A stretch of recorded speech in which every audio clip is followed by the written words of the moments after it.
Red Corner Boxing. We're in the game. Look who I've got. But before we get into that, this show is sponsored by EasyStorage.com for all your local and nationwide needs. And of course, Boxing Fight Zone for all your apparel and merchandise. Go check them all out in the bio. But look who I've got, ladies and gentlemen, here, Red Corner Boxing, the two-time former champion, super lightweight champion, Mr. Regis Prograis. Let's give it up. This is a scoop for Red Corner Boxing, and it's an honour and a privilege that you've joined us, sir. And first Yes, and sir. foremost, how the devil are you?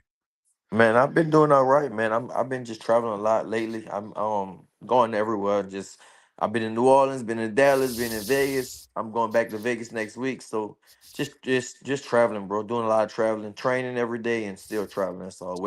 Really waiting to get a fight date. You're waiting to get a fight date. We'll get more into that in a bit. But for the the statisticians amongst us, let's just delve into a few stats about Mr. Regis Prograis. 05, he enters the Savannah Gym in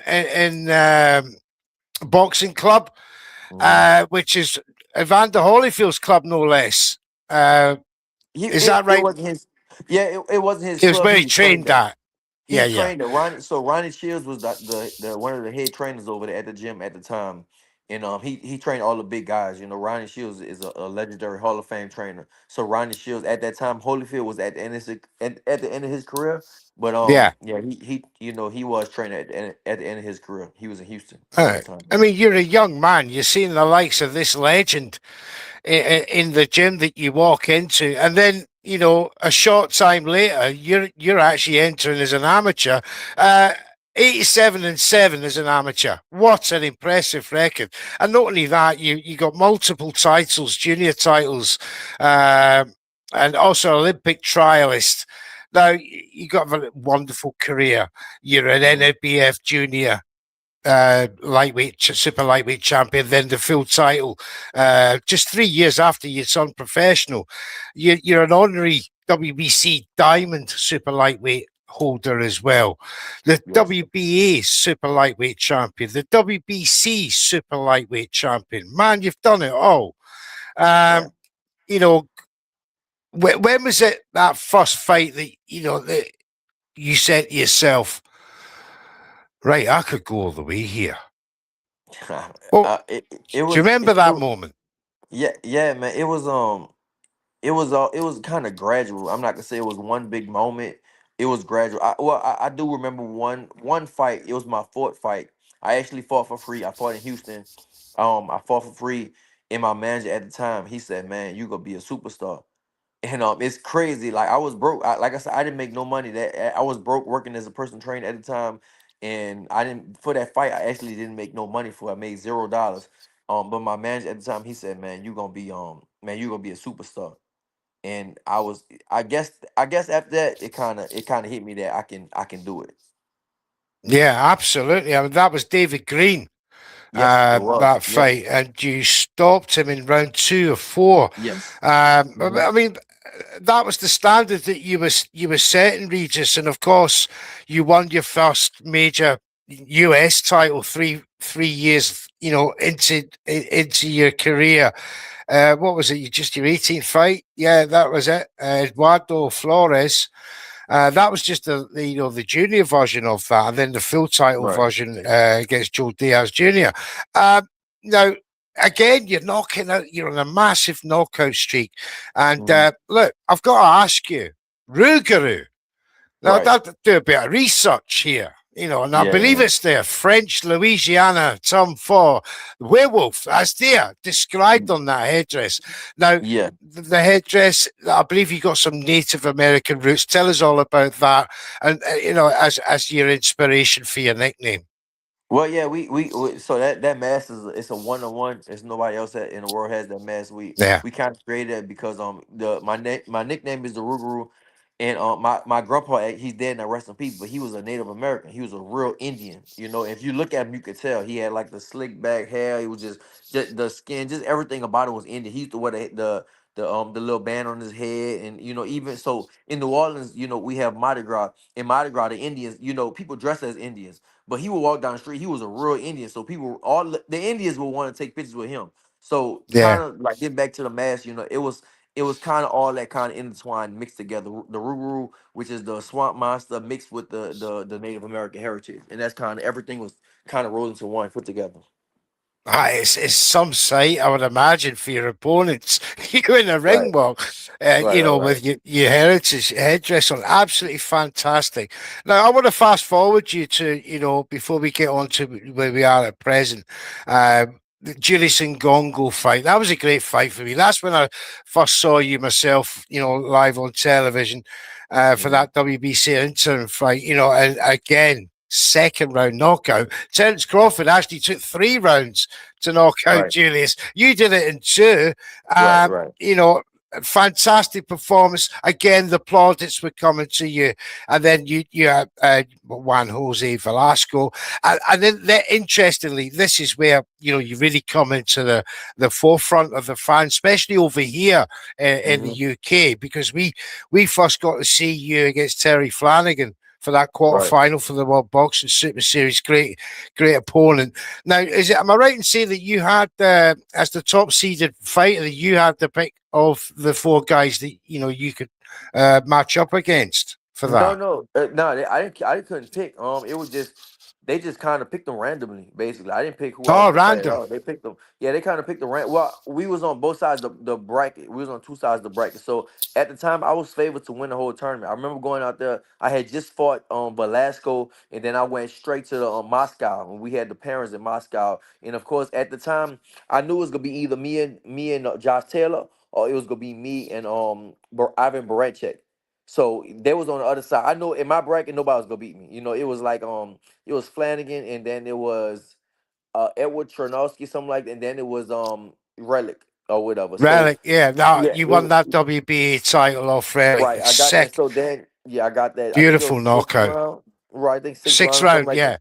yeah. Right. And so then, but then I knew it after that fight, I flew to Scotland to watch Josh Taylor fight I- Ivan Barancek. And Yeah. so I knew after that, me and Josh Taylor was gonna fight eventually. Now, obviously, you had that fight at the O2 Arena in October 2019. First and Mhm. foremost, what was the reception like in England for you when you first come over here?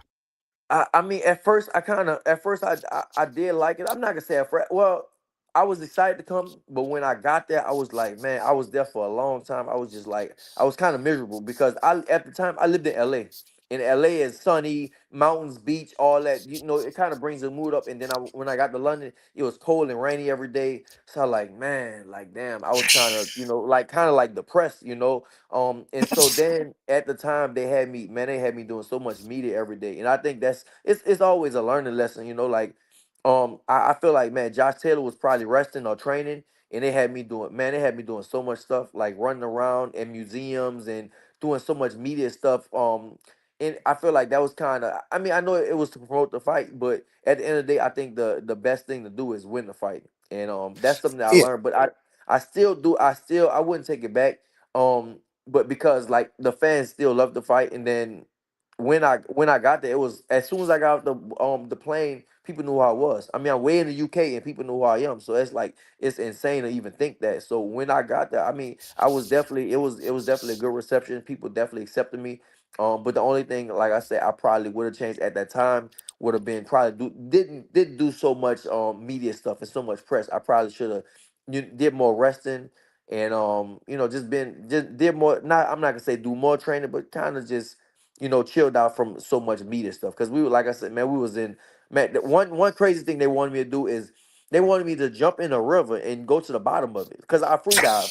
So they was like, you think you can go to? I was like, of course I can, but my trainer was like, hell no. It's in London. in London it's cold. You know, it was raining, it was cold, and so of course that river is fucking. You know, I know it's real No, cold. that river is somewhere you don't want to be on the surface. Never mind the bottom, Regis. You know, Man, uh, I was. That's what I do. I do when I was in LA. I was doing a lot of free diving and spearfishing, and so you know they was like, you want to do this? You can let's do this and see if you go to the bottom. And like, I think it was like the bottom was like 50 feet, and so I can definitely go to the bottom of 50 feet. And it was like, let's do it. I was like, my coach and trainer was like, bro, and your manager, he was like, hell no, shit, you're not bruh, doing that. bruh. Yeah, No, no, yeah, it was no, like no. absolutely not. So what I would have did, I probably would have never did so much media. I would have probably stayed at home Yeah, or did because it's a something else too. distraction, isn't it? You know, it's sapping, it's energy sapping. You're always constantly Right, on the move, you know, right. ferried from one place to the next. And you know, Hmm. as you said, you just want to get there. You're the away guy. You want to get there. You want to relax. You want to get yourself into, into fight mode, as they say. You know, the promotional side of stuff should have been done Yeah, before that. But however, there is commitments. We all understand that. But I just wanted to right, get right. a little view on London is depressing Hmm. at the best of times, never mind October.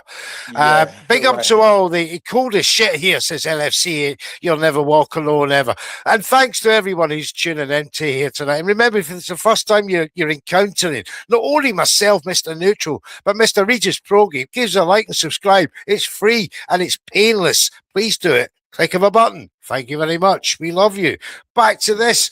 And, you know, the result didn't go your way. It was a great performance, mind you. You know, one judge had a majority decision that went Josh's way. It was so close. I mean, one judge was stupid with that 117, 111 scorecard. It was a lot closer than that. You Hmm. know, the other two judges were, one round apart. But, look at it. It is what it is. You're not a man to sit back and, feel sorry for yourself. There's a couple of pictures of your book, some of the quotes that you've put in your book that we will be covering later. Okay. Regis, to give that a bit of a shout out, as it were. And let me, because God's plans will always override our own. So you're a man of faith, a pious man, Right. as myself, Hmm. and you believe in yourself that much, and the fact is you're one, two, three, four, picking up a vacant WBC title on the way, and then defending it and retaining it. So you know, the form worked out well for you, and you kept Hmm. going, you kept going. Now, I remember the Devin Haney fight over in San Francisco. All got a bit tasty, didn't it?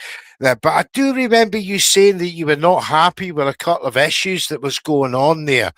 But on hindsight, was there anything more you could have done at that point that that you would have changed differently For the from fight, for the camp, I yeah, mean, yeah, yeah, bro, I would have changed really the whole thing. To be honest, the whole camp yeah, was just. First off, they kept pushing the date back. Um, the camp yes, was way too long. I do about a 6 to 8 week camp. I was in camp for about 4 months for that fight, so that was way too long.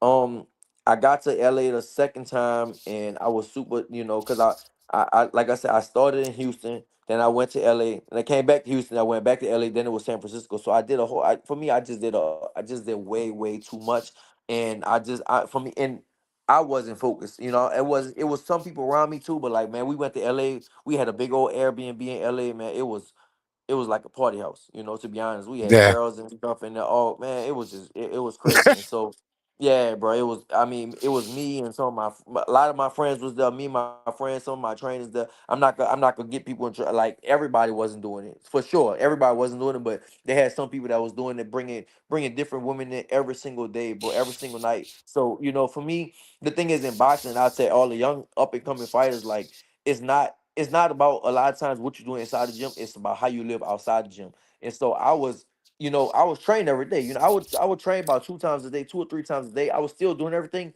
but when I got back to the house, we had girls waiting on us. And it was like I did this almost every day or every other day. Going on dates and doing all kinds of stuff like that. So and it was just, yeah, man. It wasn't. I think the that it was a good camp, but it was full of distractions. Yeah, yeah. And unfortunately, you lost the title, but you come back to England, against Jack Howard. I actually met you in that fight. It was the weigh-in, and I mean, you again, you're doing your commitments, your press commitments, and you were very, very talkative. And I actually asked you, a similar question. How does it feel this time round? Coming back to England, and you were so relaxed, and you look happy. You explained, and I was so gutted after this interview because I'll tell you why. And you explained that there was no pressures on you this time round when you come to England. You had a better camp, you had a better settling in process. You knew what you were doing this time round when you coming to England. But Hmm. I actually didn't have the microphone on, Regis, when I interviewed you. I Right. was right at the end. We're in the Hmm. huddle. I don't know if you remember it at the Right. co-op. All right. Just yeah. And I was gutted, absolutely gutted. I threw my phone, I smashed my phone up in disgust because I got everybody else's interviews, but the one and only Mr. Regis Prograis.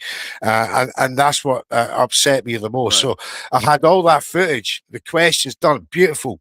The way you was explaining the way you were feeling at the time, it was wonderful. But as I said, my Hmm. sound wasn't on, and in disgust, I left the building. But that's another story. But Right. you Right. know, you know. But after the fight, you made a comment about retirement.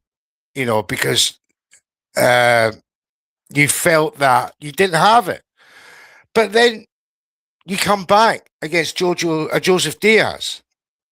Last year, August the 2nd, Hmm. and you put on another marvelous display. Do you now regret those words that you wanted to retire? Because you're now looking for another fight. You want to fight again this year. You're coming off the back of a good win against a former champion, Right. and the Hmm. future must be looking Right. bright Right. in Right. Mr. Regis Progress' head right now. So, take us through what your ambitions are. This point, moving on. Well, I mean, of course, like when you have fights and stuff like that, like your emotions are all over the place. So after, yeah, for me after the Catterall fight, I was like, man, like, I felt like I was winning the fight easily. I dropped him with a jab, and I was winning the Yeah. fight, and then like some type of way. Well, I think I went back to the corner in like the sixth or seventh round.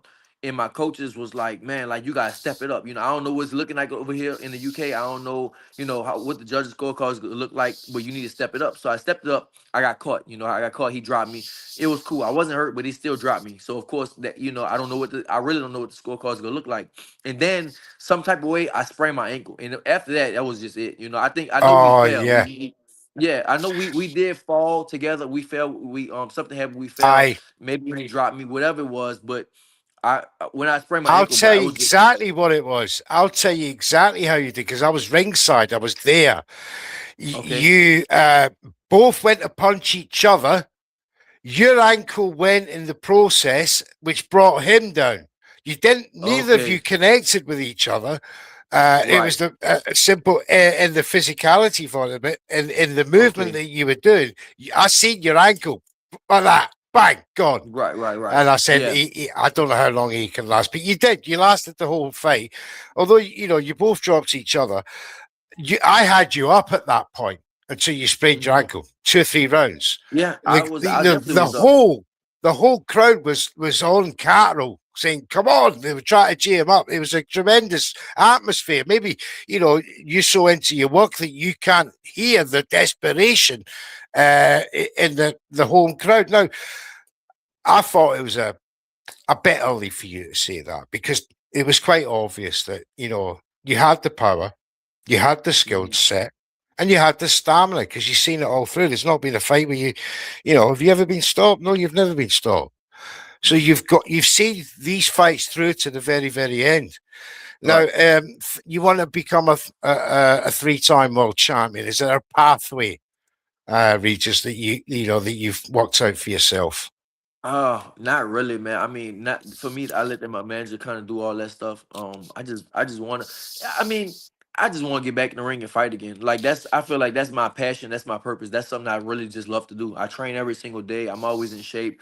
I just love to. I love to train. I like to do it. I do want to fight again. It's like it's fun. You can't if you never walked to the ring, you never fought nobody. It's hard to explain that feeling. So it's just that's why a lot of fighters can't retire because it's like it's no feeling like that. You know, you can spar all you want, but like when you put those small gloves on and you walk to the ring, it's just like it's a scary feeling, but it's a great feeling at the same time. So I love it. So that's why I can retire if I want to, but like I just still love boxing. I really love it a lot. So I'm gonna continue to do it. And as far as my path, I really don't know. I mean, I'm just kind of taking it day by day and fight by fight and kind of see what my manager is gonna line up for me. Yeah. Well, I've never seen you in a boring fight. Even though the fights that we've looked and researched back into, Hmm. we need to see you back in the ring, Regis. The boxing world needs a Regis Prograis because you Right. bring style, and you bring passion, and you bring your fans, and Hmm. they were vocal wherever you've been. Now, hopefully a couple of fights will come this way at least for you if you're up for it. Now the weight, is it you still looking at super light or are you looking at welterweight? Either one for me, either one. I think my last fight was at a catch weight, so maybe Yeah. do something like that again. And then for me, either of course I can fight at 47, but I can still make 142. So for me right now, either one and whatever the best opportunity is for me. What did you think of Dalton Smith's performance against Jibril Matthias on He look Saturday man, he night? looked good. Yeah, he actually looked good, man. He did real fucking good. I never, well, I never thought Matias was that good, to be honest. And then he got caught cheating. I just never thought he was that good. Congrats to Dalton. I saw Devin Haney say congrats. Cheaters never win, and yeah, that's true, man. Like he got busted cheating, or He whatever he got was. So I, beat up, yeah, man. yeah, he got beat. Nah, Yeah, he he got definitely he got beat up for sure. Yeah, he got beat yeah. up. It was We it were was saying, good. That oh was definitely good work from Dalton Smith. Congratulations on him. yeah, very good work. Now, I mean, talk to me about what's a realistic fight that you want that you would like yourself in 2026? Man, I Is it wanted I wanted Duarte, bro. That's the fight I wanted. I want to fight Duarte. I was Oscar? supposed to fight Oscar Duarte. Yeah, that's the person I did want to fight. Either me to be like Oscar Duarte, because I'm with Golden Boy. So Oscar Duarte, Jose Ramirez, Arnold Yeah. Barboza, one of those guys. I think that'll be more realistic for No. me because we are with the same promoter. Um, so but that's the person I really wanted. But I'm hearing that he actually might fight. I don't think I should say who he gonna fight, but I hear yeah he actually might. Yeah, he actually might. Yeah, somebody said he got bitches. So Yeah. yeah, yeah he's fighting Hitchison. Yeah, he's about to fight. He's supposed to fight Hitchison. I can say it because it was announced. So I think he's gonna fight him. But that I wanted to fight Oscar Duarte because we were supposed to fight a while back, and I got hurt in camp, and then the fight just kind of got canceled because of course I got Mm. hurt. I got hurt. I literally got hurt 2 weeks before the fight. So that's something God that I damn. thought looks like damn. I still do want to fight him, but I guess it'll be better if he gets that belt from Hitchens, and then I could definitely fight somebody before that, and then fight him. So we'll see. But that's somebody that's kind of I did want to fight because we never fought before. Yeah, talking of other announcements, Mario Barrios is being announced he's fighting his defending his title against Ryan Garcia. Mhm. Um, is that another avenue that you could possibly explore with your WBC connections? I think so. Yeah, for sure. I think so. Yeah, we can do that too. I mean, that's at 147. But yeah, like I said, I've been kind of hitting the weights lately, so I thought I was a little bigger, but I got on the scale and I'm just more ripped up than I was. But yeah, I can go up to 47 and do that also. Cause Yes. I don't have like fat on my body. A lot of these guys they blow up and they get bigger, but I don't have that. I'm naturally smaller, So when I do lift weights, I get ripped. I don't get big. I just get more ripped up. But yeah. And anyways, that I can do that too. Yeah, great. We'd love to see 147 pound. Right, let's talk about your book. What's it called? And what we Stories likely and to lessons. and what we Stories and like to lessons by see Regis in Prograis. stories and lessons. There it is, right there. Is it out yet? Oh yeah, it been out. Been out for a while now. Yeah, I Oh, forgot it's the been out exact for a date, but it while. been out. Been out for a while Right. now. Yeah, been out for a while now. Right. Right, well, we're going to get the links for that. Jams will post that in the bio That's on. It's on after the Amazon. All show. that stuff on It's on Amazon. It's on Amazon. Amazon. Yeah, make Yeah, it's sure on you Amazon. guys go and check out that book. Um, is it any few surprises in there that we should be looking out for and Man, uh, it been out for a about? while now. So I think this one is definitely more about my upbringing and well, it's not really a boxing book. And the thing is, my son read the whole thing. I didn't think he was gonna read the whole thing. My son read the whole All thing, and right, it's not that much for kids. I mean, you kids can read it, but it's some stuff in there that probably my son definitely shouldn't be reading. But some adult content, yes, of course. yeah, just some, not all the way, but just some things. But I was surprised my son actually read. He said he read the whole book. I was like, damn, that's crazy. That's impressive for him. My son is only 12. He read a whole Yeah. 300-page book, so that's cool. But yeah, What do you think? he told me stories. I was like, how you do that? He told me some stories about what I had and stuff like that, on what I've been through and some things that I did that was kind of bad. And he told me about that. I'm like, you really read that book? He read the whole book, so that was crazy.